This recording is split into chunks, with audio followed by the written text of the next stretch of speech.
Hello girls, how are you all? I hope so that you all are fit and fine with all your family members. हम लोग पढ़ रहे थे भाषा और आधुनिकता, और उस भाषा और आधुनिकता में मैंने आपको शुरू के 3 पैराग्राफ्स पढ़ा दिए थे। इसमें जो लास्ट पैराग्राफ हम लोगों ने पढ़ा था वो था कि भाषा संस्कृति का अटूट अंग है और नए शब्दों की खोज कि हमें अपनी भाव भंगिमाओं के लिए बहुत आवश्यकता होती है। आपसे मैंने ये कहा था कि ये जो पैराग्राफ, ये जो चैप्टर है, इसमें कुछ बीच में काफ़ी सरल पैराग्राफ्स दिए गए हैं और व्याख्या की दृष्टि में वो कभी कभी नहीं भी पूछे जाते हैं। जो इम्पोर्टेंट पैराग्राफ्स हैं उसके नोट्स मैं आपको ऑलरेडी भेज रही हूँ, उससे आप अपनी कॉपी में नोट डाउन करेंगे, फेयर कॉपी में। और ये कहा था कि ये चैप्टर आप पढ़ लीजिएगा। अगर आपने पढ़ लिया है तो वेल एंड गुड, अगर आपने नहीं पढ़ा है तो एक बार आप वो ये चैप्टर ज़रूर पढ़ लीजिए, जिससे कि अगर आपको कोई लाइन या कोई चीज़ नहीं समझ में आती है तो काइंडली आस्क। ओके, चलिए हम लोग अब एक नया पैराग्राफ शुरू करते हैं कि अब प्रश्न ये है कि भाषा में यह परिवर्तन कैसे संभव है, यत्न साध्य अथवा सहज सिद्ध। यत्न साध्य से हमारा तात्पर्य यह है कि भाषा को युगानुकूल बनाने के पीछे किसी व्यक्ति विशेष अथवा व्यक्ति समूह का प्रयत्न होना ही चाहिए। सहज सिद्ध से आशय इतना ही है कि भाषा की यह गति स्वाभाविक होने के कारण यह किसी प्रयत्न विशेष की अपेक्षा नहीं रखती है। यदि उपलब्ध भाषा वैज्ञानिक आधारों का पर्याप्त अनुशीलन करें तो पहली बात ही सत्य सिद्ध होगी। 18वीं शताब्दी में अंग्रेजी भाषा ने और 20वीं शताब्दी में जापानी भाषा ने इस नवीनीकरण की पद्धति को अपनी कोशिशों से संपन्न बनाया। हर भाषा की अपनी खास प्रवृत्ति होती है। शब्द निर्माण तथा अर्थ ग्रहण की दिशा में उसका अपना अलग रुख होता है। उस विशेष प्रवृत्ति के रुख को ध्यान में रखकर ही बिना उस भाषा की मूल आत्मा को विकृत बनाए हम अन्य भाषागत शब्दों को स्वीकार कर सकते हैं, चंद रूपगत परिवर्तनों के साथ। यह काम एशिया और अफ्रीका जैसे वैज्ञानिक एवं साहित्य सृजन की दिशा में पिछड़े हुए देशों में और भी सत्वर होना चाहिए और इसकी अत्यंत आवश्यकता है। अब देखिए, हमने आपको ये बताया था कि भाषा जो है वो युगों के, ये पैराग्राफ हम आपको बताएंगे। अभी हमने आपको इसके पहले क्या बताया था उसका थोड़ा सा रिकैप लेते हैं। हमने आपको ये बताया था कि जो भाषा है उसमें परिवर्तन होना ज़रूरी है समय के साथ साथ, क्योंकि जो नित्य नूतनता है जब वो आएगी तभी भाषा हमारी रमणीय होगी, और जब भाषा हमारी रमणीय होगी तभी लोग उसको पसंद करेंगे और वो युग के अनुकूल होगी। युग मतलब समय, जिस समय में हम रह रहे हैं। और हमने कई एग्जाम्पल्स भी आपसे शेयर किए थे जिससे आपको ये पता चले कि किस तरह से समय के साथ साथ भाषा चेंज हो रही है। वैसे तो ये चैप्टर पूरी भाषाओं के लिए है, सारी भाषाओं के लिए। मैंने आपको चैप्टर के स्टार्टिंग में ही, फर्स्ट लेक्चर में ही बताया था आपको कि ये सारी भाषाओं के लिए है। एग्जाम्पल्स हमने हिंदी और इंग्लिश से लिए थे क्योंकि उससे हमारा फैमिलियर है। अब देखिए, इस पैराग्राफ में इन्होंने जापान और जापानी भाषा के बारे में, एशिया और अफ्रीका की भाषाओं के बारे में भी बात की है। एक्चुअली क्या बोल रहे हैं, कहना चाह रहे हैं लेखक, मैं आपको इस पैराग्राफ को आप एक बार खुद से भी पढ़िएगा तो आपको समझ में आएगा। मैं आपको बता रही हूँ इसकी व्याख्या लिखना कि ये क्या कह रहे हैं। वो क्या कहते हैं कि भाषा में ये परिवर्तन कैसे संभव है, यत्न साध्य अथवा सहज सिद्ध।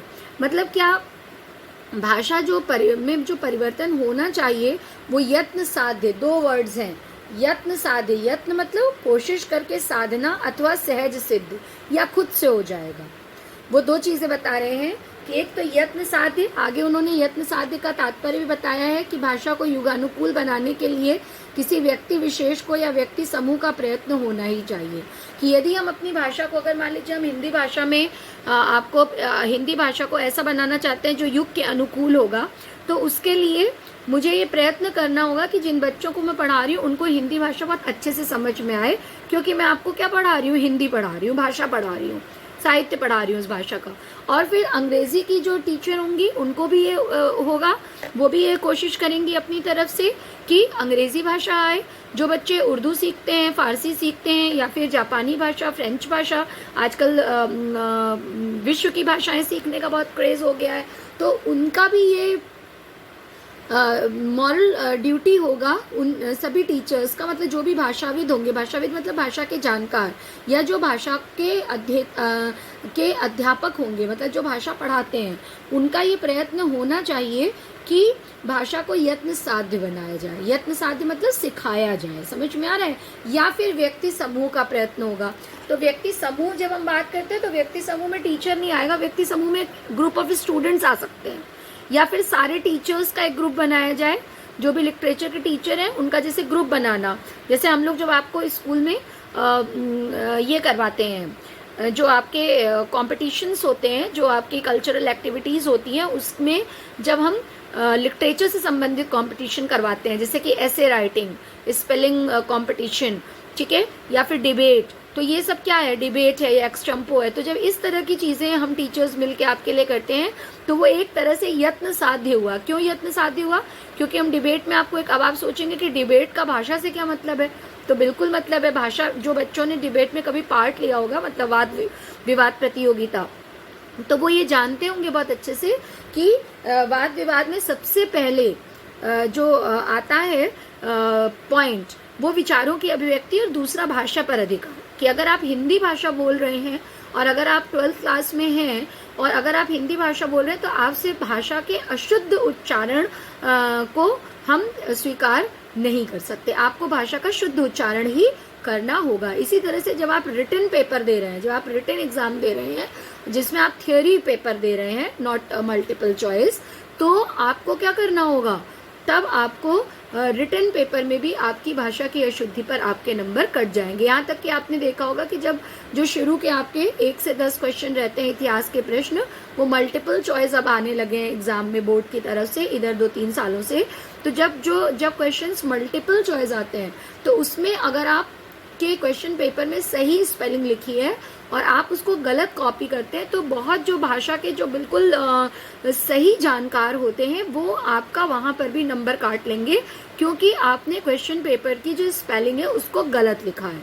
तो यहाँ पे बात समझिएगा आप बेटा जरा, यहाँ पे टीचर का आशय बिल्कुल भी आपका नंबर काटना नहीं होता है, बल्कि आपको भाषा की शुद्धता सिखाना होता है। क्या होता है कि आप शुद्ध, आपने लिखा, देखा शुद्ध लेकिन लिखा अशुद्ध, तो आपने भाषा को क्या कर दिया? भाषा को गलत लिख दिया। ये एक एग्जाम्पल हुआ एग्जाम का आपका कि किस तरह से हम यत्न पूर्वक भाषा को सही करेंगे। इसके बाद आपका जो व्यक्ति विशेष द्वारा या ग्रुप के द्वारा जो हो रहा है, जो मैंने आपको पिछले एग्जाम्पल्स दिए कि जैसे अब व्हाट्सएप की भाषा है, तो व्हाट्सएप की भाषा अगर आप इंग्लिश में लिखेंगे सारे अपना कम्युनिकेशन, तो उसके लिए आपको मतलब जो बच्चे हैं स्कूल के, अगर हम अपने स्कूल के बच्चों को लें तो वो 2 भाषाओं को अच्छे से जानते हैं, इंग्लिश या हिंदी। और उसके बाद जो उनके घर में भाषा बोली जा रही होगी, चाहे वो भोजपुरी है, चाहे तमिल है, चाहे बंगाली, जो भी उनके घर में भाषा बोली जा रही है, ठीक है, अवधी है, ब्रज भाषा, जो भी बोली जा रही है, जिस क्षेत्र विशेष से वो बिलोंग कर रहे हैं, उनके घर में वो भाषा बोली जा रही है, तो बच्चों को उस पर मास्टरी हासिल हो सकती है। लेकिन जब हम स्कूल की विद्यालय की बात करेंगे तो बच्चों को हिंदी और इंग्लिश में मास्टरी हासिल होगी। अब वो मास्टरी किस तरह से होगी? वो इसी तरह से होगी कि हम आपको शुद्ध भाषा पढ़ाएंगे और फिर उसका एग्जाम लिया जाता है और उसमें भाषा की अशुद्धता पे आपके नंबर काटे जाएंगे। ये हुआ परीक्षा की दृष्टि से हम किस तरह से यत्न साध्य करते हैं और भाषा को युगानुकूल बनाते हैं। लेकिन अगर हम हिंदी भाषा को अगर हम व्हाट्सएप चैट देखते हैं, एक एग्जांपल लीजिए आप, तो अगर उसमें अगर आप इंग्लिश में कन्वर्सेशन करते हैं तो बहुत सारे बच्चों की इंग्लिश में उतना अच्छा कमांड नहीं होगा, तो वो हिंदी में जो चैट शुरू हो गई, और हिंदी भी लिखना मुश्किल है, Hindi typing is a very difficult task in computer, okay, even in laptop it is easy but in computer it is very difficult task, सबको नहीं आता है।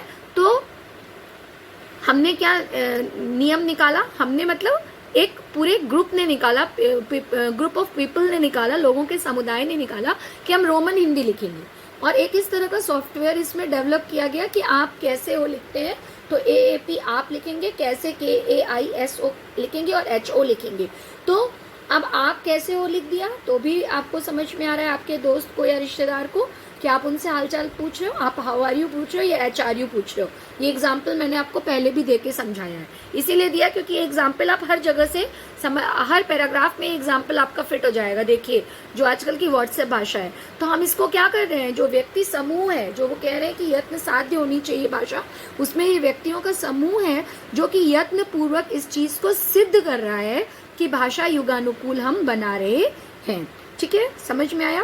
और सहज सिद्धि से आशय इतना ही है कि भाषा की यह गति स्वाभाविक होने के कारण किसी प्रयत्न विशेष की अपेक्षा नहीं रखेगी। जैसे इसको समझिए आप इस तरह से कि सहज सिद्ध, सहज रूप से सिद्ध होगी भाषा, मतलब भाषा आपके युग के अनुकूल होगी। उन्होंने क्या बताया है कि भाषा को युगानुकूल बनाना होगा, तो युग के अनुकूल होगी, तो जिस प्रकार से युग तरक्की करेगा उसी प्रकार से भाषा भी तरक्की करेगी। इसका एक एग्जाम्पल आपको मैं देती हूँ, तत्सम शब्द और तद्भव शब्द। जैसे अग्नि, आप बोलते हैं अग्नि, तो अग्नि शब्द क्या है बेटा, अग्नि शब्द है तत्सम शब्द, है ना। अग्नि शब्द क्या है, तत्सम शब्द। और अग्नि का तद्भव शब्द क्या है, आग, है ना। सूर्य तत्सम शब्द है, सूर्य का तद्भव शब्द क्या है, सूरज।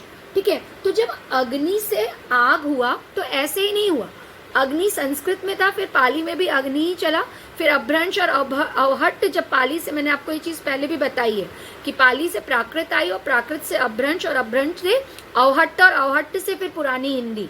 पुरानी हिंदी मतलब खड़ी बोली, उसके बाद जो हम और आप बोलते हैं। मैंने आपको ये 11th में बताया है, जिन बच्चों को पढ़ाया उनको बताया है ना कि संस्कृत से पाली भाषा आई, पाली से प्राकृत आई, प्राकृत से अभ्रंश आई, अभ्रंश से अवहट्ट आई, अवहट्ट से खड़ी बोली मतलब पुरानी हिंदी, और पुरानी हिंदी से फिर जाकर के खड़ी बोली आई। तो जो अग्नि शब्द आपका चला संस्कृत और पाली में, तो अग्नि से सीधे आग नहीं हो गया, अग्नि से हुआ अग, जो कि प्राकृत और अभ्रंश में चला और अवहट्ट में भी चला, और फिर उसके बाद अग से हो गया आग। ठीक है, तो ये हुआ युगानुकूल परिवर्तन, कि युग के अनुकूल परिवर्तन। जैसे कि समझ में आ रहा है ना कि जब संस्कृत से तत्सम शब्द से तद्भव शब्द में परिवर्तित हुई भाषा, तो वो युग के अनुकूल सहज सिद्ध अपने आप हो गया वो परिवर्तन।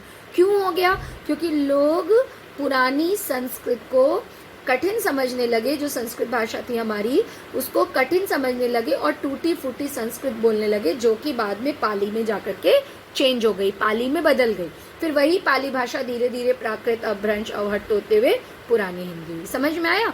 ये तो भाषा से, ये तो ग्रामेटिकल मैंने आपको बताया। अब चलिए एक बोलचाल की भाषा में भी और सहज सिद्धि। जैसे आपको घर में आजकल मम्मा कह रही होंगी जल्दी करो, जल्दी जल्दी करो, कोई भी काम जल्दी करो। आपको कोई काम करने को मम्मी ने दिया और आप उसमें टाइम लगा रहे हो, तो मम्मा क्या कहती है, जल्दी जल्दी करो। जल्दी जल्दी जो शब्द है वो भाषा की दृष्टि से सही शब्द है, हिंदी का शब्द है, मतलब हिंदी का उर्दू का शब्द, फारसी का शब्द है जल्दी जल्दी। लेकिन बहुत बार बहुत लोगों की मम्मी की आदत होगी, कहेंगे फटाफट करो, क्या लगी हो धीरे धीरे। तो दैट वर्ड फटाफट, झटपट चलो, जल्दी चलो। जैसे आपको रास्ते में कहीं जाना है, आजकल तो हम लोग कम बाहर निकल रहे हैं, लेकिन जाना है तो मम्मी क्या कहती है, जल्दी करो, और कभी कभी कहती है फटाफट करो। तो ये जो फटाफट शब्द है, फटाफट शब्द हमारे जो जबान पे आया वो कहाँ से आया, वो फटाफट शब्द जो है वो बेटा अपने आप आया, बोलचाल की भाषा से निकल करके आया, देशज शब्द में आता है। आज संस्कृत के विस्तृत भंडार का की चर्चा मैं आपको लास्ट लेक्चर में अपने कर चुकी हूँ, क्योंकि इस चैप्टर में उसमें उसकी वो आएगी, उसकी ज़रूरत महसूस हुई मुझे पढ़ाने में और एग्जाम्पल्स दे के अच्छे से क्लियर करने में। तो आपको पता है कि जो हिंदी का शब्द भंडार है उसमें तत्सम शब्द, तद्भव शब्द, देशज और विदेशी। तो देशज शब्द जो है वो फटाफट करो, झटपट चलो, ठीक है ना, गड़बड़ मत करो, ये सब इन शब्दों को कहीं पर भी बनाया नहीं गया। ठीक है, इसमें यत्न साधित नहीं हुआ कि किसी ने कोशिश करी कि हम शब्द को ऐसे से ऐसे करेंगे, नहीं, वो अपने आप बोलचाल की भाषा में आया और वो रख दिया गया। ठीक है, समझ में आया। तो स्वाभाविक भाषा जो सहज सिद्ध से आशय ये है कि भाषा की अपनी गति स्वाभाविक होने के कारण, वो किसी प्रयत्न विशेष के कारण नहीं आया, बल्कि खुद ही आ गया। इसको आप, इसकी व्याख्या आप इसी तरह से लिखेंगे। ठीक है, फिर आगे क्या कह रहे हैं कि यदि उपलब्ध भाषा वैज्ञानिक आधारों का पर्याप्त अनुशीलन करें तो पहली बात ही सत्य सिद्ध होगी कि यदि जो भाषा वैज्ञानिक है, भाषा वैज्ञानिक मतलब वो लोग जो भाषाओं पर कार्य करते हैं, वो लोग जो भाषाओं पर कार्य करते हैं, यदि वो इस चीज को देखेंगे तो वो ये पाएंगे कि यत्न पूर्वक साधित भाषा काफी समय तक चलती रही और आज भी चली आ रही है। कैसे चली आ रही है आगे देखिए। 18वीं शताब्दी में अंग्रेजी भाषा ने और 20वीं शताब्दी में जापानी भाषा ने इस नवीनीकरण की पद्धति को अपनी कोशिशों से संपन्न बनाया। अब जो 18वीं शताब्दी में, जब 18वीं शताब्दी का मतलब समय कौन सा समय है, वो समय जबकि अंग्रेजी भाषा का बहुत विस्तार हुआ पूरे विश्व में, और फिर 20वीं शताब्दी जबकि जापानी भाषा का आविष्कार हुआ मतलब उसका प्रसार हुआ। आविष्कार तो पहले ही हो चुका था, उसका प्रसार हुआ। तब उन लोगों ने क्या किया, इस नवीनीकरण की पद्धति को अपनी कोशिशों से संपन्न बनाया। हर भाषा की अपनी खास प्रवृत्ति होती है, हर भाषा की अपनी खास प्रवृत्ति होती है। शब्द निर्माण तथा अर्थ ग्रहण की दिशा में उसका अपना अलग रुख होता है। और जो हर भाषा, जैसे हिंदी भाषा में कुछ शब्द होंगे, हिंदी भाषा की कुछ नज़ाकत होगी, अंग्रेजी भाषा की अपनी नफासत होगी, तो हर शब्द जो, हर भाषा की अपनी सुंदरता होती है। यहाँ पर उनके कहने का मतलब है कि हर भाषा की अपनी खास गुण होंगे शब्द निर्माण में, और अर्थ ग्रहण की दिशा में उसका अलग अलग रुख होगा। शब्द निर्माण मतलब जैसे अभी मैंने आपको बताया, अग्नि से आग होगा और आग से अग्नि का अग हुआ और अग का आग हुआ। अब ये हिंदी भाषा हो गई। अभी हम यहाँ पर हिंदी और अंग्रेजी की बात करेंगे क्योंकि ये सब बच्चों को आती है, ठीक है। अंग्रेजी में आप देखिए, अंग्रेजी की क्या खासियत है कि अंग्रेजी में अगर हम ऑनेस्टी कहते हैं तो वहाँ पे एच साइलेंट होता है, लेकिन हॉर्स कहते हैं एच साइलेंट नहीं होता है। तो ये अंग्रेजी भाषा की एक विशेषता हो गई। वहाँ पर जो हिंदी भाषा है, उस शब्द की ध्वनि के लिए, हर वर्ण के लिए एक ही शब्द ध्वनि निकलेगी। इसका मतलब क्या है, हर वर्ण के लिए, हर शब्द के लिए या वर्ण के लिए जो स्टार्टिंग शब्द है आपका, दैट इज वर्ण, वो वर्ण है, उसके लिए एक ही ध्वनि निकलेगी। अग्नि में अ निकल रहा है, अग में अ निकल रहा है, और आग में भी अ ही निकल रहा है ना, ये हुआ वर्ण। तो अ के लिए एक ही उच्चारण ध्वनि निकलेगी। ध्वनि मतलब आवाज, मेरे मुंह से जो आवाज निकल रही है, दैट इज कॉल्ड ध्वनि। उच्चारण मतलब बोलना, ठीक है। तो वो क्या निकल रही है, वो निकल रही है अ। लेकिन जब हम अंग्रेजी में देखते हैं तो उसमें आप उसकी खासियत भी कह सकते हैं, आप उसकी कमी भी कह सकते हैं कि एच वहाँ पर कहीं पर साइलेंट होगा, ठीक है, कहीं पर वो साइलेंट होगा तो ऑनेस्टी हो जाएगा, और जहाँ पर साइलेंट नहीं होगा वहाँ पर हॉर्स होगा। अब एक मज़ेदार बात सुनिए, जब हिंदी भाषा के जानकार को ये बात कही जाएगी कि ये अंग्रेजी की विशेषता है, तो वो इसे अंग्रेजी की कमी बताएगा, ठीक है। या समझिए ध्यान से, जब हिंदी भाषा के जानकार को ये बोला जाएगा कि एच से ऑनेस्टी भी होता है और एच से हॉर्स भी, तो वो इसको कमी बताएगा। क्यों? क्योंकि वो हिंदी भाषा को श्रेष्ठ साबित करेगा। लेकिन जब आप अंग्रेजी भाषाविद के पास जाएंगे, मतलब अंग्रेजी के जानकार के पास जाएंगे, तो वो इसको एक इंग्लिश की क्वालिटी बताएगा। और हमें क्या जरूरत है, हमें दोनों भाषाओं की जरूरत है।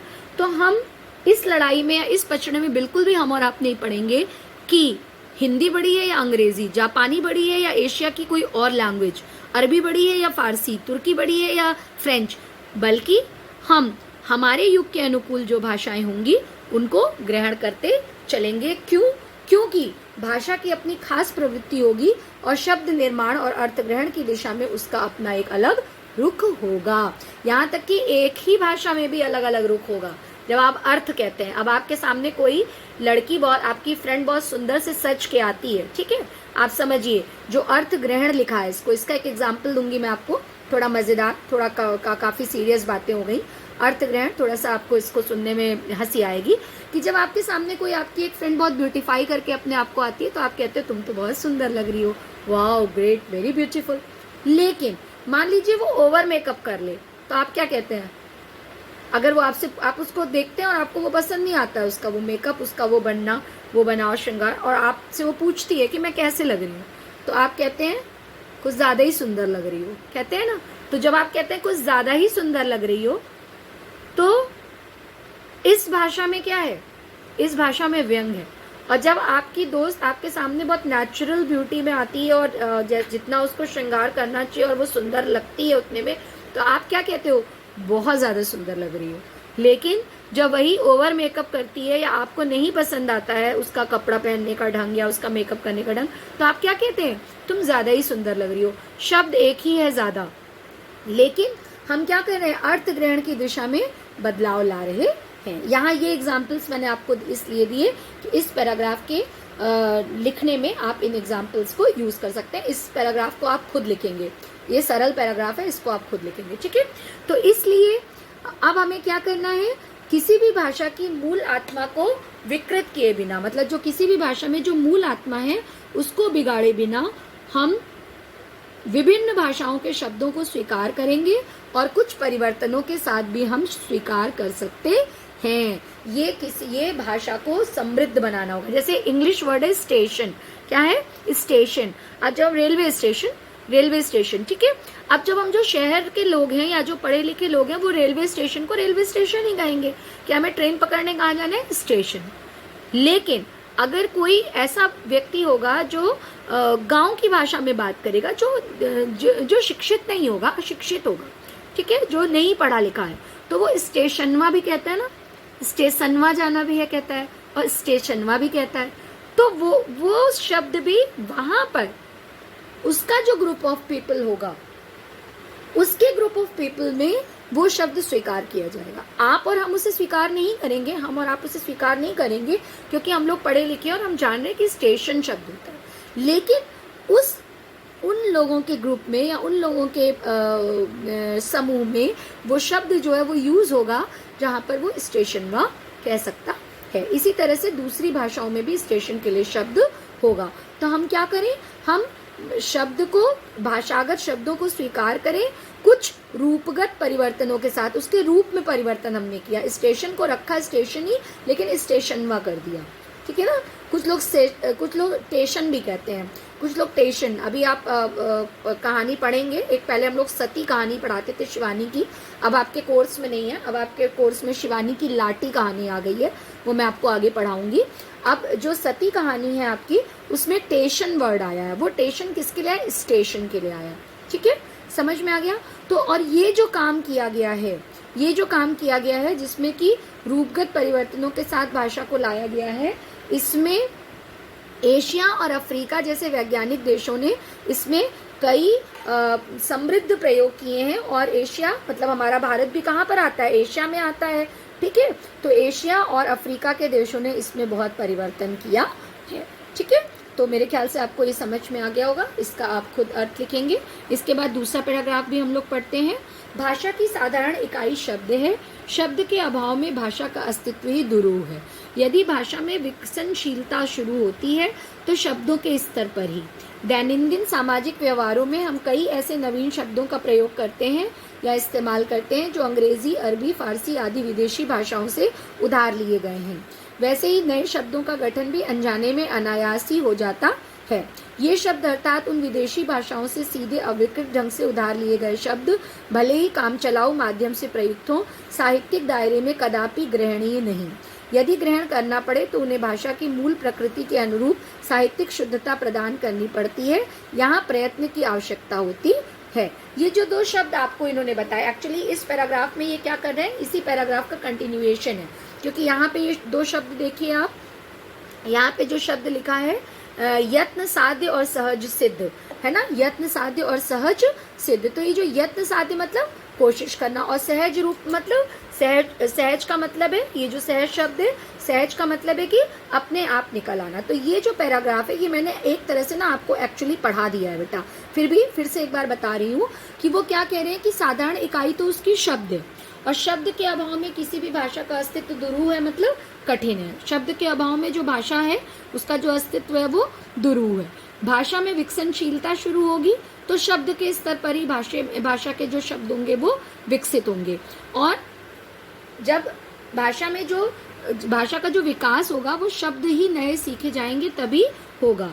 और उन्होंने ये चीज मैं आपको पहले भी बता चुकी हूँ, अभी यहाँ पर भी बताया, पहले के पैराग्राफ में बता चुकी हूँ इसका एग्जाम्पल, कि जो हमारा विदेशी शब्द भंडार, अगर हम, क्योंकि हम यहाँ पर हिंदी पढ़ रहे हैं तो हिंदी का एग्जाम्पल लेंगे, तो हिंदी में हमारे अंग्रेजी, अरबी, फारसी के बहुत से शब्द आ जाते हैं। मैंने आपको बताया अभी था कि अंग्रेजी के जैसे अभी तुरंत रिसेंट बताया स्टेशन, रूलर, उस दिन बताया था ruler, duster, fan, door, Windows, कई तरह के शब्द होंगे, चेयर, टेबल, ये सब क्या है, ये सब अंग्रेजी भाषा के शब्द हैं, लेकिन हम इसे यूज कर रहे हैं। इसी तरह से जो आपके शलवार, जलेबी, ये सब उर्दू भाषा के शब्द हैं, हम यूज़ कर रहे हैं। फिर मैंने आपको एग्जाम्पल दिया था चीनी भाषा का, चीनी और चाय, ये दोनों, चीनी, चाय और लीची, ये किस भाषा के शब्द हैं? चीनी भाषा के शब्द हैं, लेकिन हम इसको इस्तेमाल कर रहे हैं। तो वो यहाँ पे ये कहना चाहते हैं कि जो शब्द हम अंग्रेजी, अरबी, फारसी आदि विदेशी भाषाओं से, यहाँ पर इस पर्टिकुलर पैराग्राफ में ये हिंदी के बारे में बात कर रहे हैं। जैसे मैंने बताया आपको कि पूरा चैप्टर किसके बारे में है? पूरा चैप्टर आपका है पूरी सभी भाषाओं के बारे में, संसार में जितनी भी बोली जाती है। लेकिन ये जो पर्टिकुलर पैराग्राफ है ये किसके बारे में? हिंदी भाषा के बारे में, कि जहाँ पर हम नवीन शब्दों का इस्तेमाल कर रहे हैं, तो वो शब्द हम कहाँ से ले रहे हैं? अंग्रेजी से भी ले रहे हैं, अरबी से भी ले रहे हैं, फारसी से भी ले रहे हैं। ये तो कम बता रहे हैं, मैं आपको और भी बता दे रही हूँ। इसमें आप एग्जाम्पल्स लिखिएगा। आप तुर्की भाषा से भी ले रहे हैं, आप चीनी से भी ले रहे हैं, आप जापानी भाषा से भी ले रहे हैं। रिक्शा, आप रिक्शा वर्ड यूज करते हो ना, रिक्शा जापानी शब्द है। गूगल पे सर्च करिएगा आप, रिक्शा शब्द जो है, जब आप उसे हिंदी में रिक्शा लिखेंगे तो वो जापानी भाषा से आया हुआ शब्द है। ठीक है, आप जब 8th तक की बुक अगर किसी बच्चे के घर में हो तो वो देखेगा। विदेशी शब्द भंडार आपको 7th 8th में शायद पढ़ाया जाता है ना? यस, 8th में पढ़ाया जाता है, शायद 7th या 8th में, 6 to 8th हर क्लास में पढ़ाया जाता है। उसमें जापानी भाषा में आपको रिक्शा शब्द मिल जाएगा, है ना? फिर रिक्शा से बना ऑटो रिक्शा। अब ऑटो अंग्रेजी का शब्द है और रिक्शा जो है वो जापानी का शब्द है, तो मिलके क्या हो गया? ऑटो रिक्शा हो गया। तो ये सारे शब्द जो हैं ये विदेशी भाषाओं से हम उधार लेंगे। ठीक है, और इसी तरह से जो नए, ये तो हमने विदेशी भाषाओं से ले लिए, और जो नए भाषाओं से शब्द लेंगे, नए भाषाओं का अनजाने में अनायास ही अपने आप उनका निर्माण होगा, जो देशज शब्द कहलाए आपके, जैसे कि झटपट चल, ठीक है, सरपट मत दौड़, गड़बड़, गड़बड़, इस तरह के जो शब्द हैं, ध्यान से देखिएगा। जो भी रिपीटेड शब्द होते हैं ना, जैसे कहा जाता है कि सर सर, हवा सरसर चल रही है, तो ये सरसर शब्द किसी भाषा में नहीं है, लेकिन ये हिंदी भाषा में, क्योंकि देशज शब्द कहीं से आवाज हुई, हवा चल रही थी और पेड़ के पत्ते वत्ते चलने की आवाज हुई, तो आवाज हुई तो किसी ने कह दिया सरसर हवा चलती है, तो सरसर एक शब्द बन गया। लेकिन साहित्यिक रूप से उसका कहीं पर भी व्याख्यान या कहीं पर भी उसका वर्णन नहीं मिलेगा। लेकिन जब आप विदेशी शब्द भंडार, देशी शब्दों को देखेंगे तो देशी शब्दों में सरसर शब्द आपको, या झटपट शब्द आपको, या गड़बड़ शब्द आपको मिलेगा। इनका मतलब ये है कहने का कि जो नए शब्द होंगे वो अनजाने में अनायास ही निकलेंगे, और ये शब्द जो हम विदेशी भाषाओं से अविकृत ढंग से उधार लेंगे, उनको भले ही हम काम चलाऊ तरीके से ही इस्तेमाल करेंगे, लेकिन बहुत ध्यान से सुनिएगा ये बात, कि भले ही उन विदेशी शब्दों को हम काम चलाऊ ढंग से इस्तेमाल करेंगे, लेकिन जब हम व्याकरण की दृष्टि से उसको जांचेंगे तो वो शब्द जो है वो सही या गलत के दायरे में आएंगे। तो वो शब्द जो हैं वो सही या गलत के दायरे में आएंगे। जैसे मैंने आपको बोला था कि स्टेशन शब्द हमने अंग्रेजी भाषा से लिया, स्टेशन शब्द हमने अंग्रेजी भाषा से लिया, तो वो वहां पर हमने अंग्रेजी से की तरह ही स्टेशन लिखा। जब हम हिंदी भाषा में स्टेशन शब्द लिखते हैं तो आधा स, ट में एक ही मात्रा, फिर शरीफा वाला श और न लिखते हैं। ठीक है, तो वो स्टेशन शब्द को हम ग्राह्य करेंगे, वो ग्रामर में हमारा, व्याकरण में हमारा ग्राह्य होगा, ग्रहणशील होगा। लेकिन जब हम स्टेशनवा कहेंगे या स्टेशन कहेंगे तो वो ग्राह्य नहीं होगा। लेकिन इसमें भी एक लेकिन है। मैंने आपको बताया था कि शिवानी की कहानी है शिवानी की कहानी है सती, और सती कहानी में उन्होंने टेशन वर्ड यूज किया है। आपने पंचलाइट पढ़ी, अभी चलिए आपने वो कहानी नहीं पढ़ी है, शिवानी की कहानी, ये सती है, सती में टेशन वर्ड यूज हुआ। आपको मैं पंचलाइट कहानी बताती हूँ। पंचलाइट आपने पढ़ी, तो पंचलाइट ग्रामर की दृष्टि से, पंचलाइट शब्द जो है वो ग्रामर की दृष्टि से सही है, लेकिन जब वो पंचलैट बोलते हैं तो पंचलैट शब्द ग्रामर की दृष्टि से गलत है, लेकिन वो साहित्य द्वारा ग्रहण किया गया, किसमें? कहानी में। क्यों ग्रहण किया गया? क्यों ग्रहण? जबकि यहाँ पर क्या लिखा है कि साहित्यिक दायरे में कदापि ग्रहणीय नहीं होगा, भले ही काम चलाओ माध्यम से प्रयुक्त होंगे, लेकिन साहित्यिक दायरे में कदापि ग्रहण नहीं होगा। तो क्यों ग्रहण किया गया भैया? इसलिए ग्रहण किया गया क्योंकि पंचलाइट कहानी कैसी कहानी है? क्षेत्रीय भाषा की लिखी आंचलिक कहानी है। कैसी कहानी है? क्षेत्रीय भाषा की लिखी आंचलिक कहानी है, इसलिए हमने उसको साहित्य में ग्रहण किया। लेकिन यदि वो कहानी मुंशी प्रेमचंद के द्वारा लिखी हुई या किसी अंग्रेज साहित्यकार के द्वारा लिखी हुई होती तो उसमें वो पंचलाइट नहीं होती, ना पंचलैट होता, बल्कि पेट्रोमैक्स होता। समझ में आ गया? समझ में आ गया? तो इसलिए हम भाषा की दृष्टि से, जब व्याकरण की दृष्टि से हम चेक करेंगे, जब हम इसीलिए, जब आप कहते हैं कि हमारे नंबर क्यों कट गए, जब आपके नंबर क्यों कट गए, जब आप साइंस का, जैसे आप साइंस पढ़ते हो, तो साइंस में जब आपका क्वेश्चन आपने देखा होगा, जब साइंस पढ़ते हो या कॉमर्स का एग्जाम देते हो या हिस्ट्री का एग्जाम देते हो, तो अगर मान लीजिए आपसे क्वेश्चन पूछा जाता है कि ताजमहल कहाँ स्थित है, तो आगरा, आगरा आपको सही ऑप्शन उसमें एक दिया गया और आपने आगरा नोट किया ऊपर से नीचे, ठीक है, नीचे लिख दिया आपने आगरा, तो आपका शब्द गलत नहीं होगा, ठीक है।